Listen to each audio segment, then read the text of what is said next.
You're listening to the Skift Podcast. On today's episode, Skift Senior Hospitality Editor Sean O'Neill and Skift Research Senior Research Analyst Pranavi Agarwal break down the end-of-year earnings of the big hotel groups, how they are trending with the pandemic recovery, and they discuss reasons for optimism in the industry despite general fears of inflation and recession across the economy.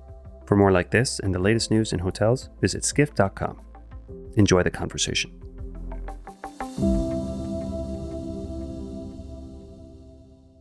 Welcome, everyone, to a special edition of the Skift Travel Podcast. Thanks for joining us. Hello, Pranavi. Hi, Sean.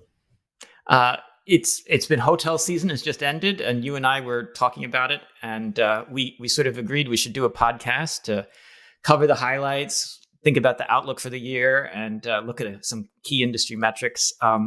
So let's dive in. Pranavi, you've been following hotel earnings for some years now as an analyst. From your perspective in London, what jumped out at you? Yeah, I'm happy to start with kind of an overview of the full year earnings season. So overall, very, very solid reporting. There were EBITDA beats across the board to the most part. So the companies beat kind of analyst consensus as well as previous guidance that was given by the companies at the Q3 earnings. Very solid reporting. And then in terms of kind of commentary, I thought management, they continue to portray a very positive tone, positive outlook for 2023. But, this isn't really anything new for the hotel companies. We've seen pretty strong reporting through most of last year. But the difference, I think, is that last year, the markets didn't really give the companies much credit for kind of all these strong numbers they were reporting. Last year, last year there was a lot of kind of fears around looming recession. Inflation was skyrocketing. It was very uncertain. But this year, it's a different story. The hotel stocks have had a real strong run before the companies have even reported. They're up kind of 20-30% in the first kind of month and a half of this year.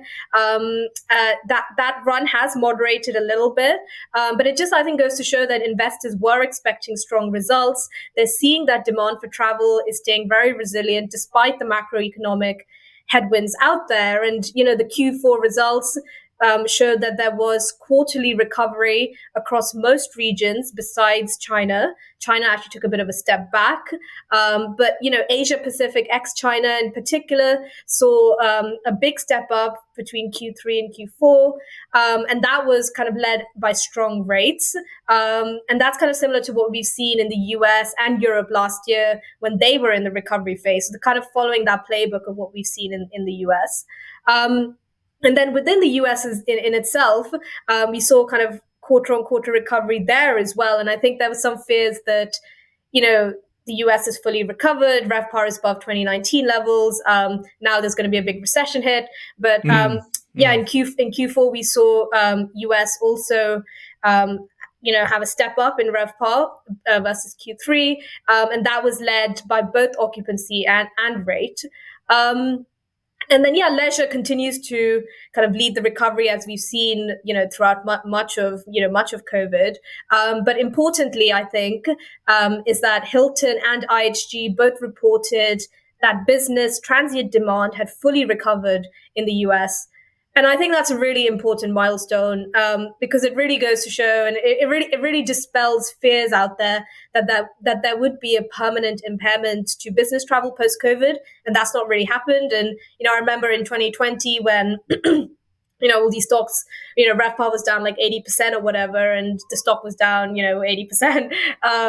The key question is business travel going to recover? And I think that kind of held back the stock a little bit, but we're at that point where it has fully recovered. So no, there hasn't been a permanent impairment. And then, group demand as well. So the biggest quarterly improvement in Q4 that we've seen throughout the COVID recovery. RevPAR is above 2019 levels. That's again led by rates. But, there's further demand kind of growth to come into 2023. And then I would talk about unit growth. So just kind of ticking off all the key metrics that I would look for in results. Unit growth, that was fairly in line with what was guided. Hilton and Accor kind of missed their guidance a little bit, but that was mainly due to China. And I think importantly, most companies have guided to an acceleration in unit growth into 2023, and that's really important, and it's really being led by conversion activity. That's really the name of the game. That continues to be strong.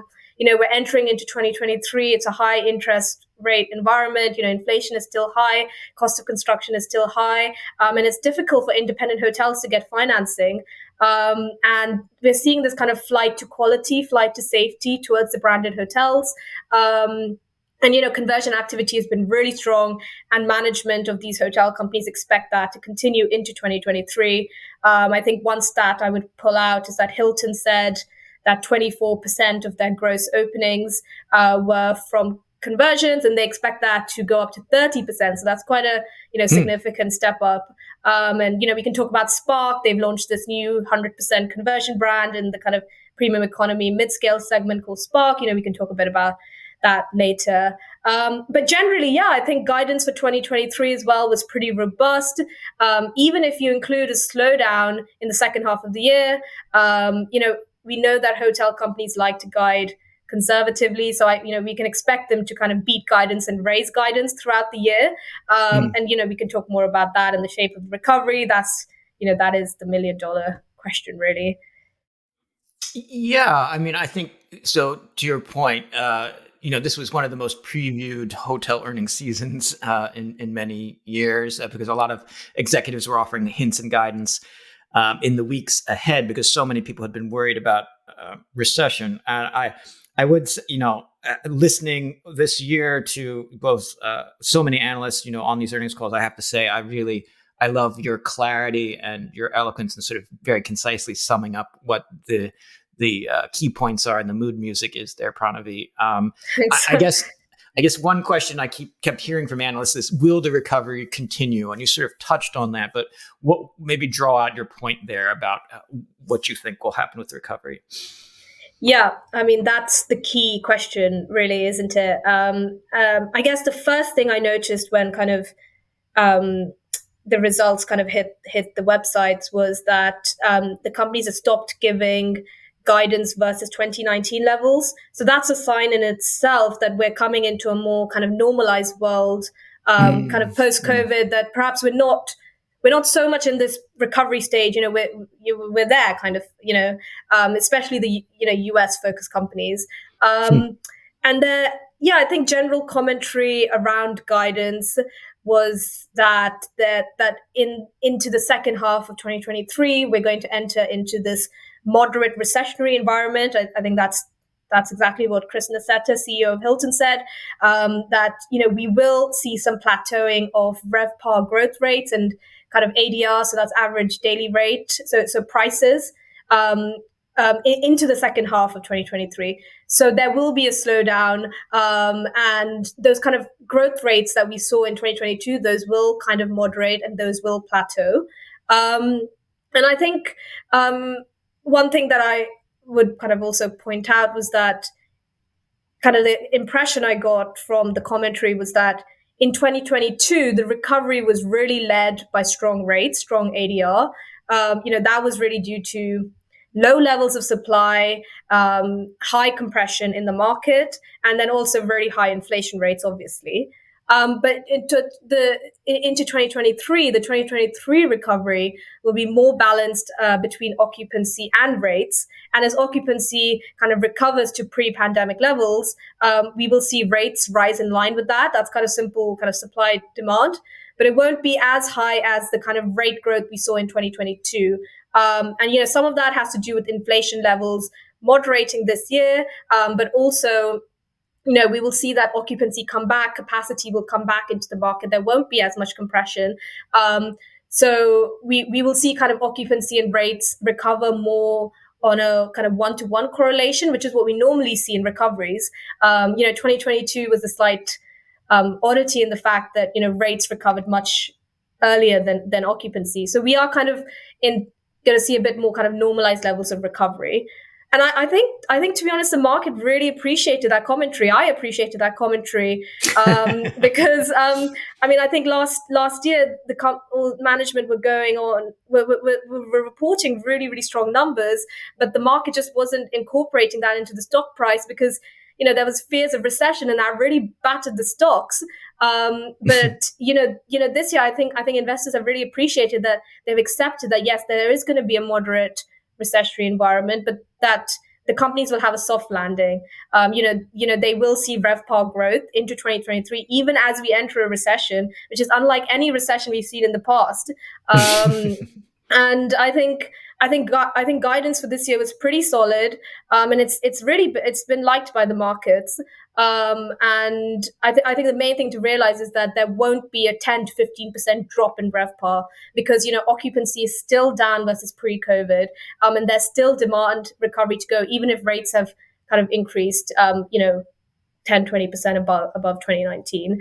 And I think I think there's still tailwinds for growth, further COVID recovery from business travel, group travel, cross-border travel, particularly from Asia. So those all offer tailwinds for growth. And this is unlike any other recession we have seen in the past. Unemployment rates are the lowest they've been in kind of half a century. So people still have jobs, still have savings. That wasn't really the case in kind of 2008, 2009. And then there's also the long-term shift from consumer spending on goods, kind of shifting to experiences. And that's really kept travel spending pretty resilient, even as, consumer wallets get squeezed, inflation rates are high, cost of living has gone up. We've seen that people have prioritized travel, which is kind of really unlike what we've seen in previous recessions. So lots of reasons to be optimistic. And then if you just I guess I would just kind of finish with saying that if you just kind of look at the guidance by company, you can kind of see which companies will benefit the most, because exposure to different chain scales and regions will really matter in 2023, kind of in terms of where the biggest uplift will come from. I think those companies that are skewed to Asia and luxury will see the biggest uplift. And that's companies like Hyatt, Accor, Marriott. And if you just look at the guidance for full year 2023 RevPAR, Hilton guided to 4 to 8% year-on-year growth.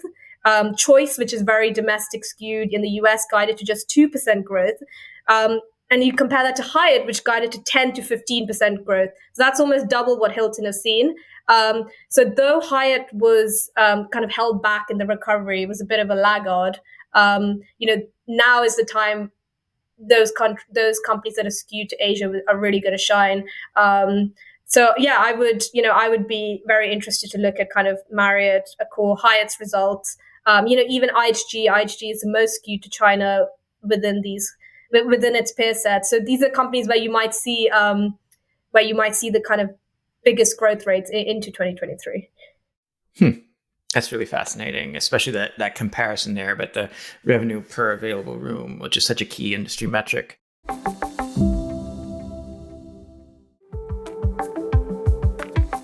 For this podcast, we're focusing on the major hotel groups, but I do want to point out for listeners that many hotel real estate investment trusts or REITs also reported results, and my colleague Alan Woinski, who is the editor of the Daily Lodging Report newsletter, said that the picture at REITs has been a little more mixed than for the C Corps. Host Hotels, which is arguably the biggest in the sector, its margins were below expectations, partly because they're playing catch up on a lot of renovations at properties that, if you've stayed at some properties, I know I have, Pranavi, there's some upkeep has been delayed and the pandemic needs to be done. And so in the asset light model, it's the REITs that sort of bear that. And so Host's guidance was described by analysts as soft, according to my colleague Alan. And we're not going to get into the REITs here, but for coverage of Host, Pebblebrook, and so others, and get a comprehensive view, I'll make my plug here for listeners to subscribe to the Daily Lodging Report newsletter, get a comprehensive look. So, Pranavi, back to the major hotel groups. I'd like, if I can, to ask a big picture question, please. Where do you think we are in the cycle? Lodging tends to be cyclical. So are we at the beginning or the middle or the end of the bull and the bear?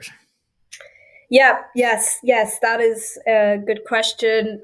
Travel is a discretionary consumer spend item, and it is certainly cyclical.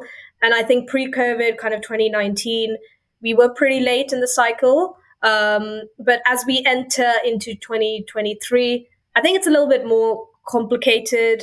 And I don't think you can really compare to previous downturns or previous cycles because we are in this unique position of still being in a COVID recovery phase. And I think the extent of how much people's priorities have changed towards travels and towards travel, that's kind of unlike what we've seen in the past. So it is a little bit different. This recession is very different to kind of anything we might have seen in the past. Like I said before, and I kind of agree with what management of these companies have said. In the US, I do think there will be some slowdown in kind of H2 of 2023. You might see a little bit more domestic travel. You might see some more down trading to mid-scale segments. And we've seen in previous recessions that mid-scale tends to be the most resilient during recessions. So I kind of do expect that to happen again this time around. And if the US is hit with a recession, that will impact companies like Accor. I recently spoke to Alex Schellenberger, who's the chief brand officer of Accor, of the premium and luxury segment. And he said that, they get more inbound from US than they do from Asia. So if there is a recession in the US and travel does skew inherently kind of more to domestic locations, that would impact companies like Accor as well. So I think, that we will see some slowdown, and I think we do have to be cognizant of that fact. But again, I think there's lots of reasons to be optimistic. There's still a lot of pent up demand. I know everyone's kind of sick of hearing that phrase, but there is still a lot of there is still a lot of pent up demand. People still have savings, and people do want to travel. And I think travel is inherently a luxury consumer item. If you look at kind of data out there, it shows that more than 50% of spend on lodging in the US comes from the top quintile of income earners. So, it is skewed towards those higher income earners, and those people aren't as affected by inflation and cost of living. And so travel is something that will stay resilient, especially since there is so much demand for travel at the moment. And it's kind of speaking about luxury, I think luxury is a very interesting topic. And it's very interesting to look at luxury versus kind of 08, 09. And I think we're seeing this catch up happening, both in terms of luxury pricing and luxury unit growth. I think if you've stayed at any resorts over the last year or two, you might have noticed that luxury pricing has really gone through the roof, kind of up 30% almost above 2019 levels. And I think the question is this pricing going to be sustainable? And I think Hyatt have spoken to the fact that they're seeing a great pricing reset in luxury, and that's because post 08, 09, both luxury unit growth and luxury pricing pretty much stagnated, and that's catching up now. And I think a lot of that strength is here to stay. And we're really seeing companies like Hyatt, Marriott, Accor really go after that luxury traveler. I think IHG said at Q4 that 20% of their pipeline was in luxury and lifestyle. So really going after that luxury traveler. Yeah. So picking up on that point that pricing strength is here to stay, it reminds me that IHG CEO Keith Barr, he said on the earnings call that pricing power is here to stay. And his brands like Holiday Inn and Six Senses, they run the gamut. You were mentioning heavily about luxury, but across all of them, the average daily rates in the fourth quarter were 13% above pre-pandemic levels. And Barr thought that pricing would continue to outpace inflation this year. It's interesting. Yeah, I mean, I think, yes, ADR rates are up kind of, 10, 20% above 2019 levels. But if you break that down by chain scale, really, it's only luxury which has seen any real pricing, so pricing above inflation rates. And, like I've said before, much of that is due to the catch-up post 08, 09, whilst the other chain scales, so upscale, mid-scale economy, their pricing growth rate has been in line with inflation. So we haven't seen any real inflation in those chain scale. So we haven't seen any real pricing there. So there is scope for further growth there for sure. And, inflation rates are expected to drop heavily this year. And like I said before, yes, RevPAR is above 2019, but if you break that down between occupancy and rate, yes, rates are up, but occupancy is still down. So as that demand catches up, you would expect rates to rise in line with that. And so, we can definitely expect kind of pricing power to stay. Yeah. And, I know IHG in particular talk a lot about, their revenue management systems and the pricing discipline that they have that they didn't have in 08, 09. And, I think that's how we really saw the OTAs gain a lot of share in the last recession. But this time around, I think the hotel brands are a lot more prepared and have, they've really got an arsenal of all these tools and all this tech to make sure that, they can stay competitive. I would agree. Pricing power is here to stay. Yeah, that's interesting. Skift Research has also recently produced a report about the online travel agency's share versus the hotels. It's a very interesting dynamic, and that's fascinating about luxury, Pranavi. I hadn't caught that it's another great point. Maybe we'll get. We're coming up at around 20 minutes now. Maybe we'll close maybe on one of the key metrics that sort of jumped out at me, and I think you mentioned it earlier, which is the hotel development pipelines. Many investment analysts watch a metric called net unit growth. It's in an asset-light model. Usually the marginal cost of adding a property is small relative to the amount of fee you will get from the management or franchise contract. So every extra hotel you add to your network is usually a marginal gain. So analysts are very interested in net user growth, but for the companies, you said earlier, the trend is going upward, but they are still below their historical averages. And looking broadly at the industry, lodging econometrics, consultancy, they say the construction remains about 25% below the long-term average. So what stood out for you on this topic, Pranavi? Yeah, unit growth is obviously a key performance indicator, and it's been a really important metric to follow, given the cost inflation that we've seen last year and now kind of rising interest rates. Definitely look at unit growth. I would agree with lodging econometrics and STR data as well kind of shows that yes, global pipeline levels across the industry are not fully recovered to pre-COVID levels. But if you look at just the branded portion of the pipeline, you can see that branded share of pipeline has increased every quarter. I kind of mentioned this before. We're seeing that flight to safety, flight to quality, conversion activity has really helped that. So the hotels that are being built are the branded ones, are the safe ones, which are able to get the financing and conversion activity has also contributed to that.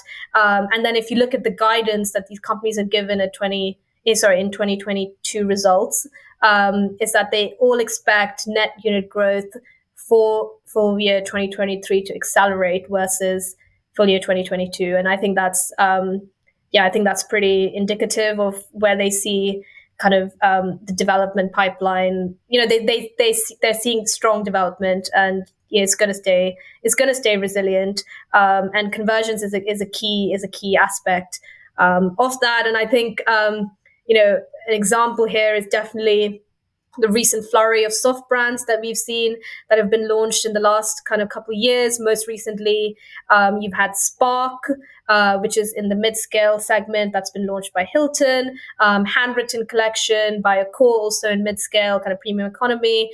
And then last year we saw Accor launch Emblem, which is a conversion brand in luxury, and IHG with Vignette. We're seeing a lot of investment in soft brands and conversion friendly brands, and conversions are a quick way to get numbers into the system. And at Q4, Hilton CEO said that he expects Spark will be the biggest brand by the number of units kind of in the next few years. So yeah, though there is softness in hotel development across the industry, the projects that are being built, that is being skewed to the big brands, which are gaining share of the pipelines and have guided to an acceleration in unit growth into 2023. I wish the analysts on the investment calls had asked some tougher questions about both the collections and about Spark. Yes. Because I think the collections may not collect as much fee income as, and I think moving down the scale, while there's more opportunity, I'm also still not entirely clear what the, for lack of a better word, what the actual marginal increase per property is compared to like a traditional expansion of like a traditional Hilton is or a traditional Hyatt. So I guess I would just say that I had the same question. Going into mid-scale, you would think it would be dilutive to RevPAR, but it's also mid-scale hotels offer higher margins and higher return to owners and are quicker to build, quicker to enter into the system. And they are underpenetrated in the US. Upscale, upper upscale, those brands, the brands have like 90% share of that market. But if you look at luxury and mid-scale, those are where the white space opportunities are. And that's really where we're seeing companies kind of expand into. But yeah, I agree. Why would you launch, what is going to be the impact on kind of system-wide RevPAR since it will be dilutive? Completely agree with that. And like the U.S., as you mentioned, the branding has been so extensive. Maybe 2/3 of the market overall across the chain scale are already branded. There's a lot of consolidation. So and a lot of the best properties are sort of prime real estate is taken, so to speak. So you're kind of stealing share back and forth from each other. And so you might have to go abroad. There's a lot of the U.S.-based and Western European-based companies maybe looking at India and China for growth. And my colleague, Alan Woinski of Daily Lodging Report, he's mentioned to us that he expects to see more mergers and acquisitions as a tool for filling in the gaps and driving that pipeline growth more, especially in the second half of the year. Yeah, definitely. I think the opportunities now lie in the East for sure. Within the brands, Accor, IHG, Hyatt, they're probably the most established brands in Asia. And, they have been there for decades. So there is some brand recognition. But yeah, in terms of kind of the question between acquisition versus kind of a soft brand, when Marriott launched, did a kind of acquisition of City Express in Latin America, they acquired that instead of kind of soft launching a brand. So there is a question between M&A and not using M&A when you could launch a conversion brand. But yeah, to your point, it goes to show that perhaps in order to expand into non-US markets, they will have to use some M&A money. There will be, they will have to use some key money in order to make a foothold in those brands. But yeah, like I said, it kind of speaks about how Hilton has launched Spark. That is within the US market, but in mid-scale, which is less branded than upscale. So, all these companies are kind of looking for that white space opportunity. Smaller companies like Hilton and Hyatt have more white space opportunity than the bigger brands like Marriott. But I agree, it's definitely harder to launch a new brand in China, for example, versus trying to get hotels to join an existing conversion brand, which has been rolled out globally. So yeah, we might see some M&A activity in these kind of harder markets for sure. Cool. Well, Pranavi, let's maybe sum up what we've covered. I think from you on the research side at Skift and from me on the editorial side at Skift, we agree it's been a positive earnings season, much better than might have expected from like last October. All the major companies are seeing demand for travel staying resilient. And Pranavi, you pointed out in particular that Hilton and IHG saw that business transient demand has fully recovered in the US. And you had pointed out that that's good news because it may dispel fears that there would be a permanent impairment to business demand after the pandemic, had been one of the big open questions. And as far as the 2023 outlook goes, it looks like it's very optimistic. The interest of you have to really look at the picture. One point that I'm taking away from your conversation, Pranavi, is that you have to really dig in deeper into the chain scales.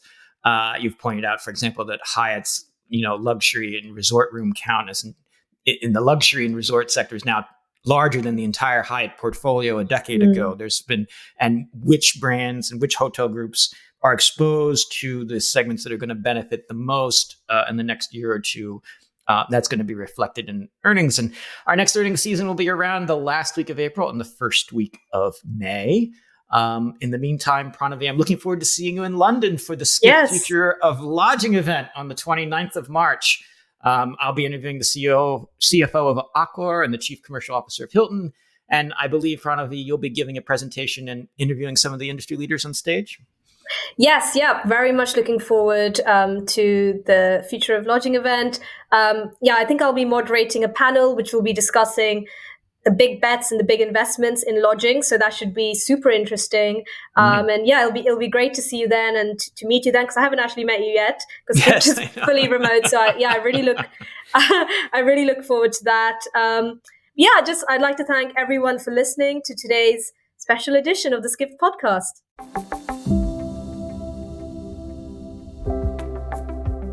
This has been the Skift Podcast. Thank you for listening.